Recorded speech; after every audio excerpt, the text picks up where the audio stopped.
Our lives are a string of insights, flashes of inspiration that can be the catalyst for new ideas. However, our pace of life these days means we tend to miss some of them completely. I'm Dave Hill, and I'm the host of the Simple Reflections podcast, a fortnightly series of interviews with people from all walks of life. Our conversations are an invitation to reflect on some of the simple insights my guests have had that have gone on to have a profound impact on their lives. So grab a cuppa and a biscuit, join us, slow down for a little while and see what shows up for you. Welcome to the next episode of the Simple Reflections podcast. Today I'm joined by Anna Keeble. Anna is a state of mind coach and a nutritional therapist. And we met a few years ago now through a mutual friend, Nici Butchart, who's also been on here. And we've all been trained at various different times through One Thought, Aaron and Leela Turner in London. So Anna, thank you so much for agreeing to come on today. Oh, no, it's lovely to be here, Dave. Thank you for having me. No, you're very, very welcome. I was wondering, you've had a variety of... I don't know how that happens. I think I moved my arms and we've just got a whole load of balloons. So apologies for everybody for the laughter. You didn't get to see the balloons that we've witnessed. The joys of AI, but there we go. Slightly thrown by. Great start, Dave. I've got balloons at the beginning. I mean, I do my best. I've been saving them for a while, and I wasn't quite sure when they'd come out. You've had a number of different jobs over your life, and I just wondered, what's been the sort of the general theme that you've seen through that in terms of your learning and growth, and those of the people around you. Well, that's a great question. So I've had you're right, like such a sort of varied career path, starting at Goldman Sachs and kind of ending up where I am. And I think when I look back now, every sort of turning point at the time felt a bit strange. But, going from Goldman Sachs, and I went to financial PR, then I went into drama school, then I went to personal training, then I went into sort of state of mind stuff, and then nutritional therapy and some various little bits in between. But I think what I've always been driven by is what felt right at the time and to not question it too much. So I'm very have always been driven by, and probably almost not fully aware of it, but just driven by my sort of wisdom, what intuitively felt right, even if I didn't have all the answers about why it felt right. I just trusted that this is the way I needed to go. And I've always had a really strong sense of that. And for that, I've been sort of hugely grateful. But it comes with, all the insecure kind of thinking around that. But I guess I've had a sort of a tendency to listen to the wisdom, listen to the guide. And I think each time the sort of next experience has cemented for me the strength of that wisdom. Okay, I went in this direction. I don't know why I've got to go in this direction, but I just know that's what I need to do. Okay, I'm going to trust that.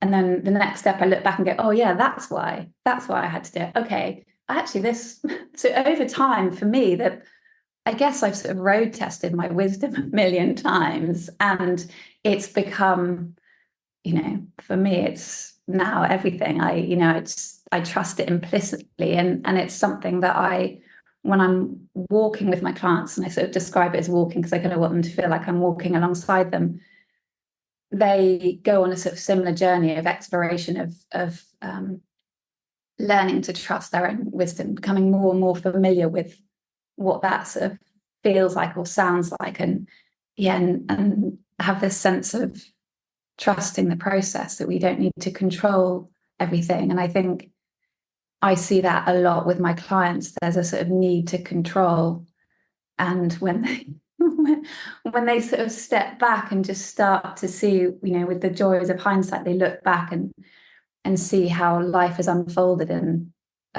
when they listen to their wisdom, no matter how kind of crazy it might feel at the time, things fall into place. And so, yeah, I just see with my clients, they they go on a similar journey of just trusting that, listening to that, tuning into the frequency of that. And that's obviously beautiful to witness. I don't know if I've answered your question, Dave. You have. And I think what's lovely about it is the more you've seen it and experienced it, the more you've trusted it, the stronger that foundation's become for you, the more you show up from that space, the more your clients get to feel and experience it in your surety about what's going on. And, that there's nothing clever in that, which that is something that we're all capable of being for each other.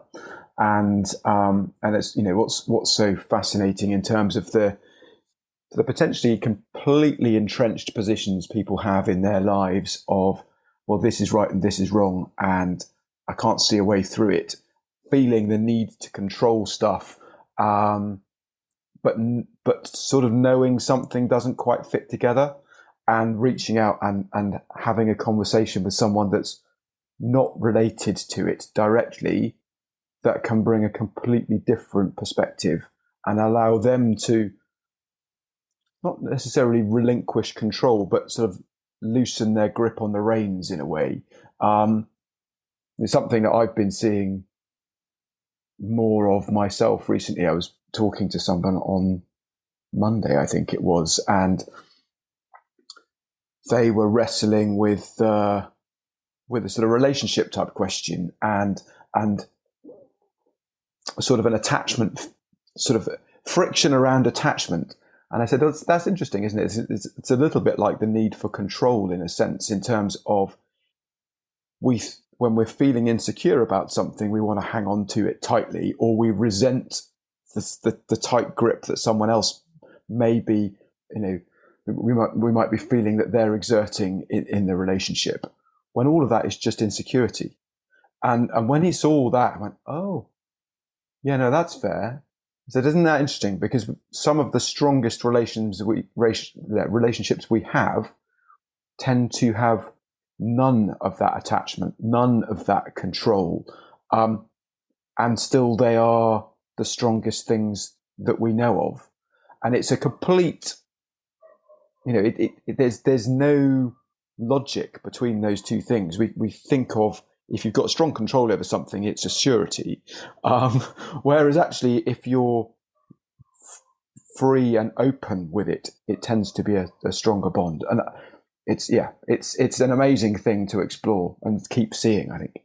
Yeah, I think it's beautiful. And I've sort of had conversations with clients where they just see that it's so much easier and so much more enjoyable when they aren't, holding on tightly to this particular way something has to be. They relinquish that control, as you said, and then it feels much nicer. You feel much more comfortable in that. And I think that's what I see a lot with my clients when they start to sort of hear their own wisdom. And I'm sure you experience this, but I sort of hear it a lot where, I might ask a question, and then a client starts talking, and they start off in that really kind of tight, controlled state, and then as they just keep talking, there are just beautiful kind of glimmers of wisdom, and then they start to hear it, and then something shifts. And sometimes they don't hear it. Sometimes I sort of play it back to them. But I think the sort of privilege of witnessing someone else uncovering their own wisdom is something that I don't think I'll ever get tired of. Like, it's so beautiful. And I think, as you said earlier, like, I've become, it's part and parcel of who I am. I trust it implicitly. And to see other people getting as close to their own wisdom as I feel to mine is just, I just find it absolutely I find it so uplifting. And everything, just all the kind of noise starts to drop away, doesn't it? And that's where that kind of easier feeling comes from. And I love also how people's wisdom tunes in. So I might say something where it sparks something within them, their kind of wisdom, almost like a sort of light comes on or something Mm. starts blurring, and they're like, oh yeah, that really, I know that to be true. Well, how do I know that to be true? Well, because I just know it. And then that sparks a whole other kind of conversation about how do we just know these things? You just have a sense of kind of deep knowing. It's Mm. pretty cool. It is. It's very cool. I love the fact that you talk about walking with your clients. Where possible, I try and do that as much as I can. Most of it, it's not. It's stuck looking at a screen. But where possible, it's a great way of allowing someone else to drop into a connected feeling, I suppose. But with that comes the opportunity literally to meander around the place and just go, right, well, we're going to set off. Let's see where we go. And I think that's an interesting sort of parallel with a coaching conversation, in the sense is that, you know the start point. You may know when time-wise it's going to end, but you have no idea what path you're going to go down, which what's going to show up, what you're going to experience, what the client's going to experience in that, and what options that then throws up. And that can feel unnerving for some, but actually is where all the potential lies. Yeah. I don't actually physically walk with them, if that's how you've interpreted. Gotcha. But I think it's beautiful too. And if you do that, I think that's wonderful. I'd love to do that. Where I sort of talk about the walking is just this sense of, someone walking alongside. Mm-hmm. So I kind of meet with people, regularly for whatever period of time, but then I'm in touch with them, Mm-hmm. usually over WhatsApp, in between those sessions, in an unlimited amount. So there's that sense of you've got someone kind of there. So it's that sort of sense of walking alongside. But I agree. I think being out and walking would be a beautiful way to have conversations. And I have done that. But when I talk about walking, it's sort of Metaphorically. Yeah. Yeah. No, that's cool. That's cool. And I think it's come from, I would have loved to have had that. I think, I would have, when I was struggling in teens with various things, I think I would have loved to have had someone walking alongside me. Mm. You mentioned that the sort of struggling in your teens bit, and I don't know the demographic of who listens to this. It's spread its way around the world gently, which is quite cool. But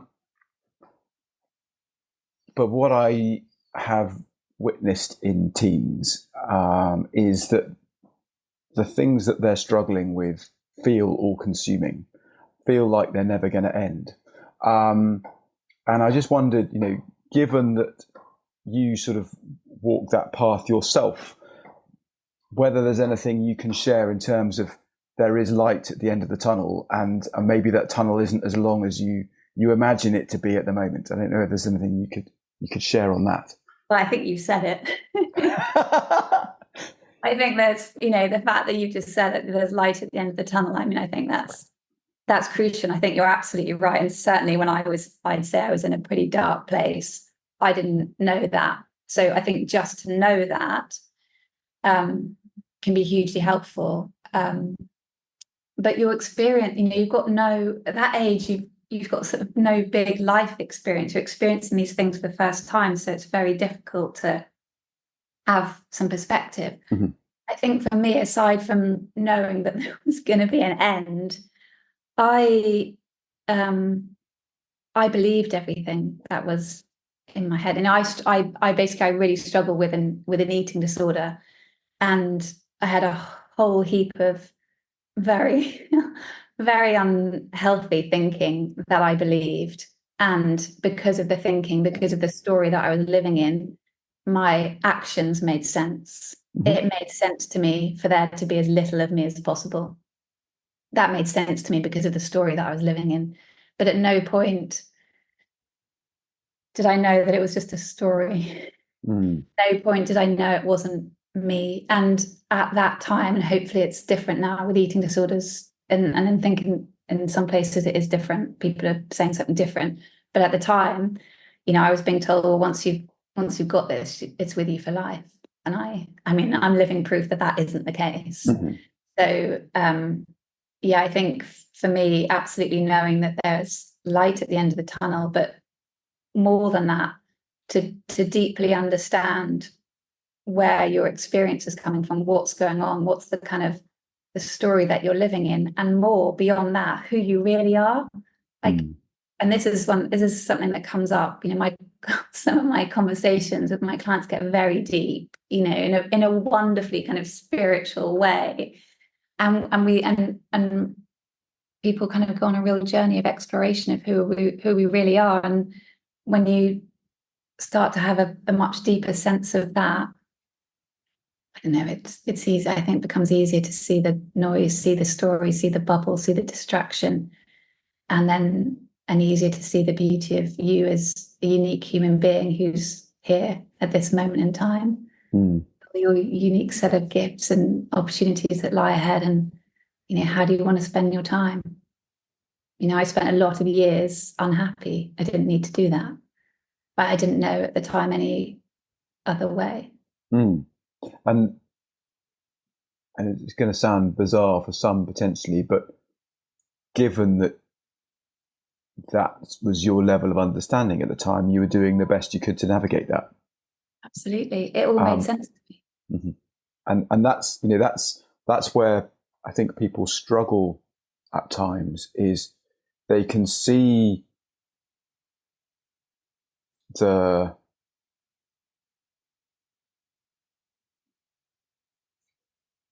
less than helpful direction that people are going in from their own perspective and go, how come they can't? And why can't they hear what it is that I'm trying to tell them?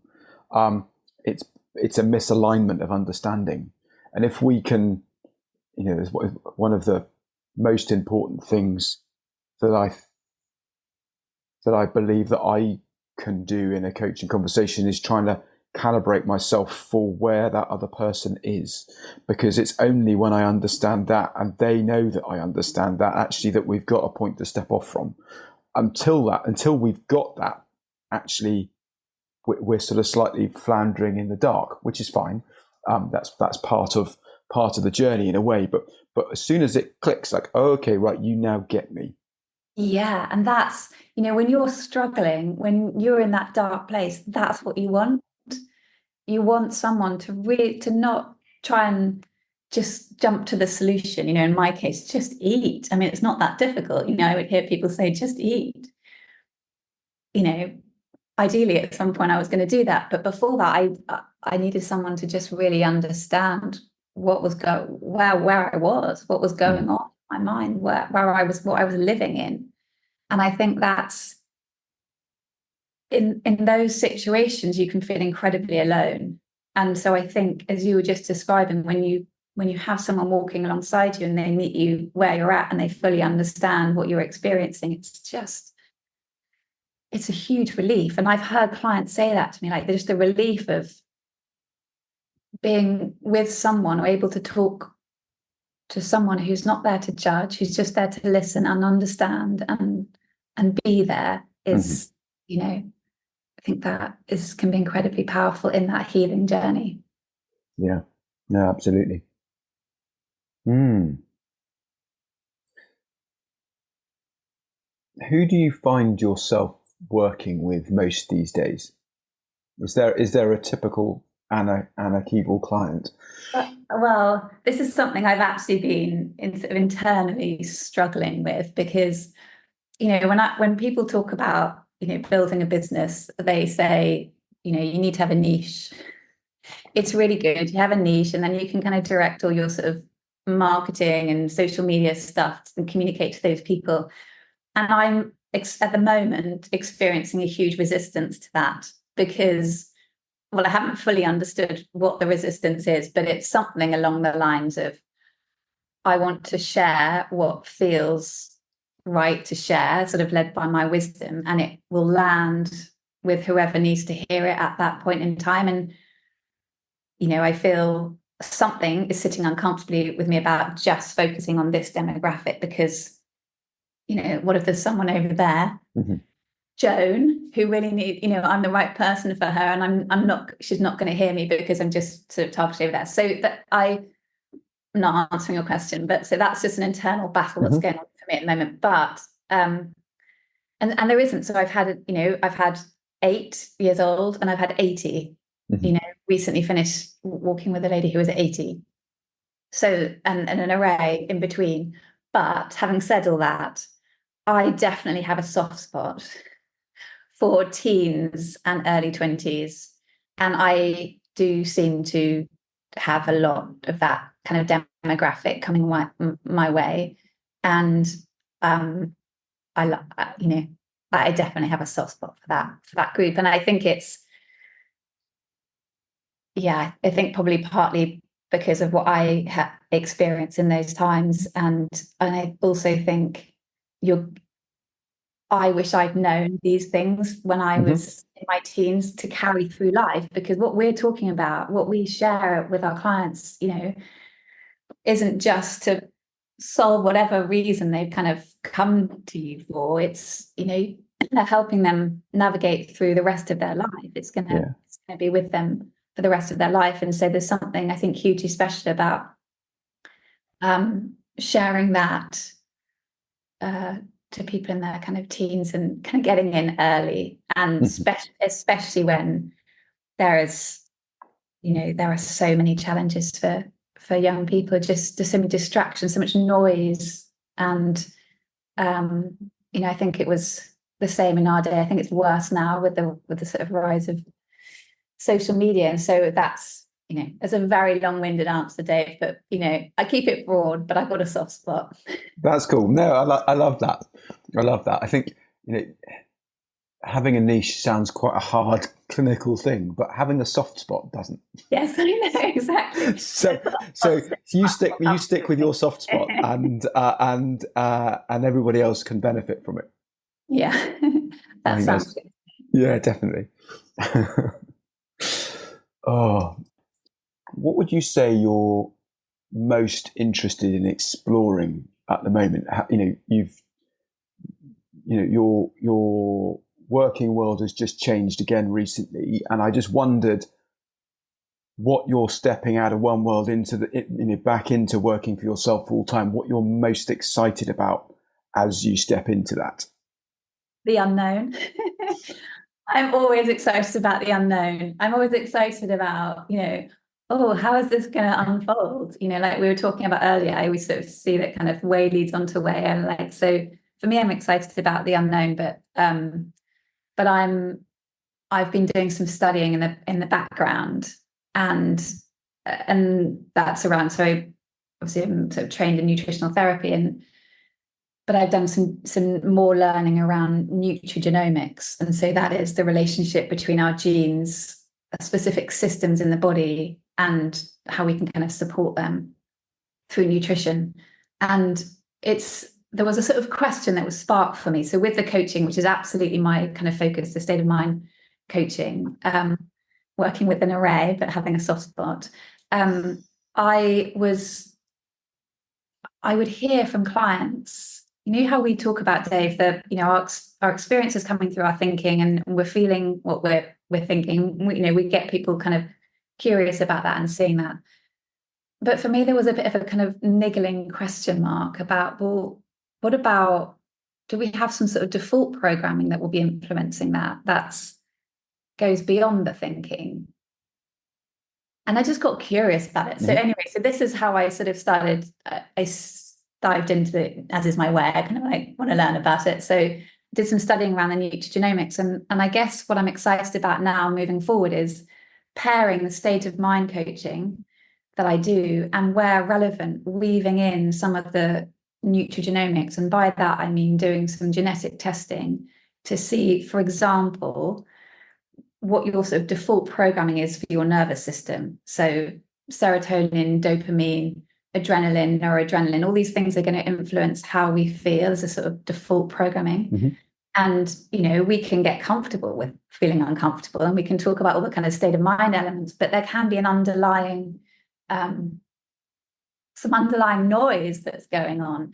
And I've seen it from doing my own genetic testing. I kind of I've seen how the state of mind element has helped my genetic programming, sort of almost compensating for it. But I've also understood more clearly why I feel some of the, how I like, why I feel how I feel. Like I almost start the day thinking I'm behind, like, and that's definitely thinking. And so I kind of clock that.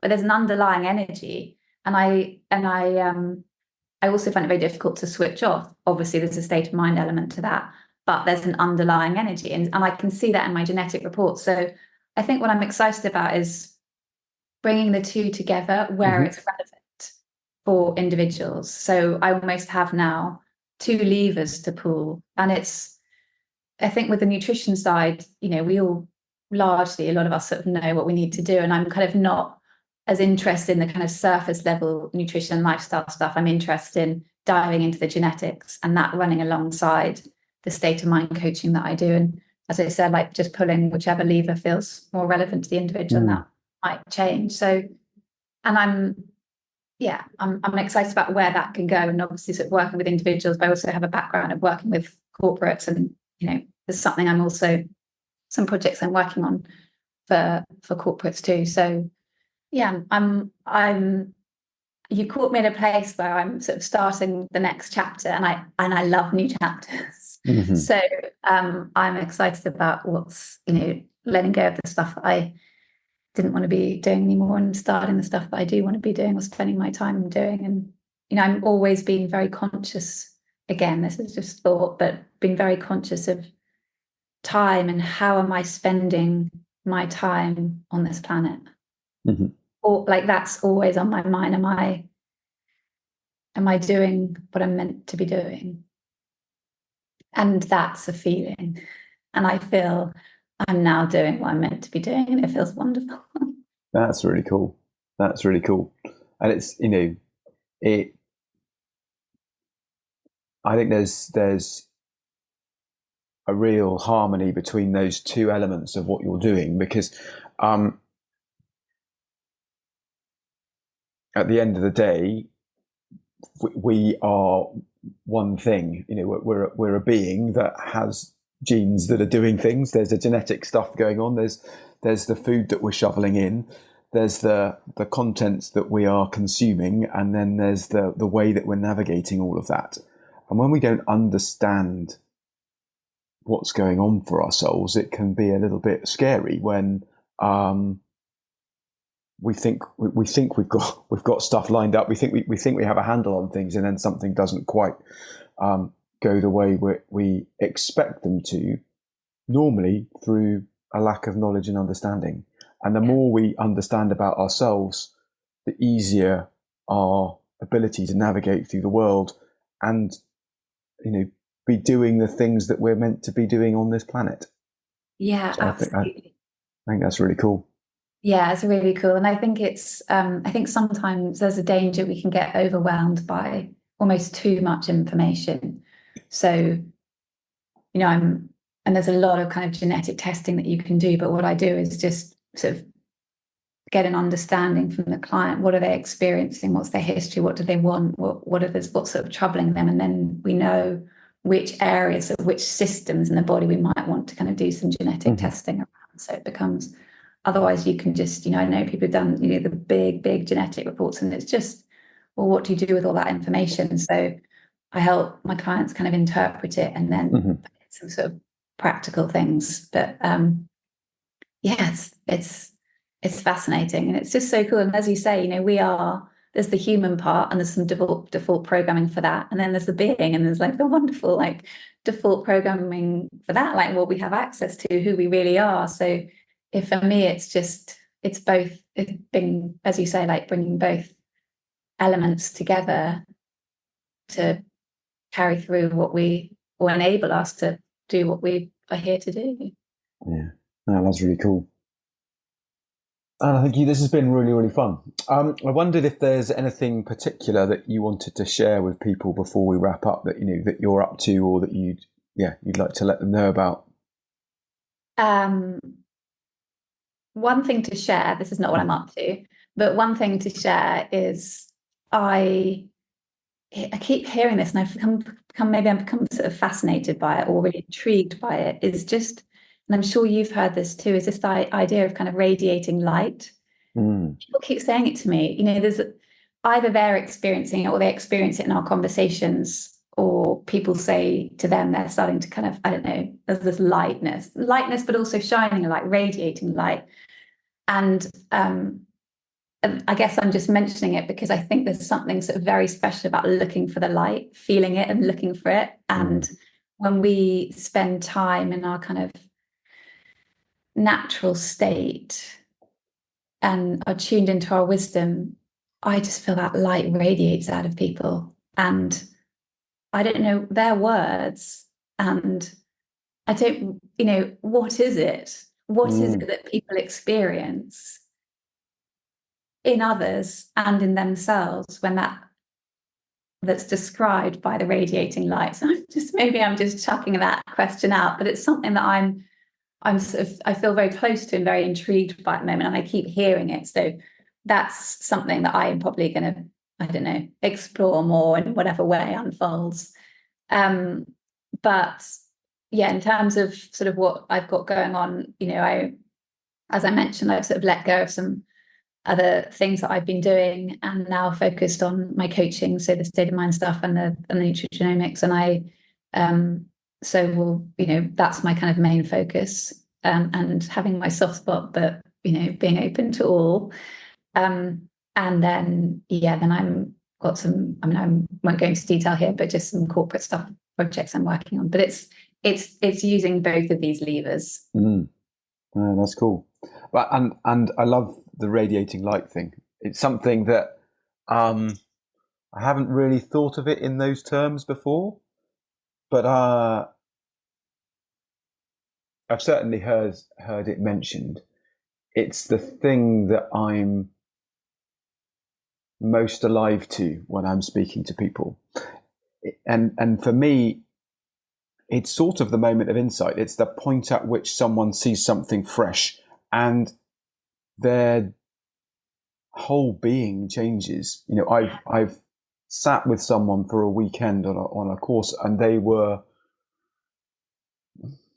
grey, sort of grey in the colour of their skin and deep in thought, and just sort of there and interested, but something wasn't quite going on for them. And then halfway through the weekend, some light bulb went off inside them, and they became, there's colour back in their cheeks, and they just sat up straighter, massive beaming smile for the rest of the time. That's, I think, what people are pointing to. And I think why are humans excited about it? Because they know that potential resides within them too, at a level that they don't conceptualize. Yeah, absolutely. And I feel like it's like almost like everything opens up and you experience your kind of true essence, your true being, your true nature, and the other person experiences it too. Yeah. And it's just beautiful. And that's what I think for my next chapter, that's probably what I'm, aside from the unknown, that's what I'm most excited about. Personally, hanging out there, but also helping other people kind of hang out there more often. And and go off into their worlds and radiate that light. Absolutely. Absolutely. I was having this conversation actually with my father, and we were talking about, I was sort of talking about names for kind of programs and stuff. And we just kept coming back to this idea of seeking the light. Like it's just, or seeing the light or seeking the light. And so that I'm going to hold on to that as I'm going to do something with that. And I just started to sort of use that phrase, but that's what it's, I feel like that seeking the light or seeing the light or experiencing is you're touching who you really are, and it feels wonderful. Yeah. Both for you and whoever you're with. I think it's pretty cool. It is. It's very cool. And thank you so much. It's been a lot of fun. Oh, it's been such a pleasure. Thank you so much for having me, Dave. You're very welcome. You're very welcome. Thank you for joining us today. If you've enjoyed the conversation, feel free to subscribe and join me and my new guests next time. If you're interested in the work I'm doing, or you think I can be of service to you or your organisation, please email dave@simplicityofmind.co.uk. Remember, See if you can find time to slow down and reflect. Those simple ideas might be worth listening to. Take care, and I hope you can join me in a couple of weeks.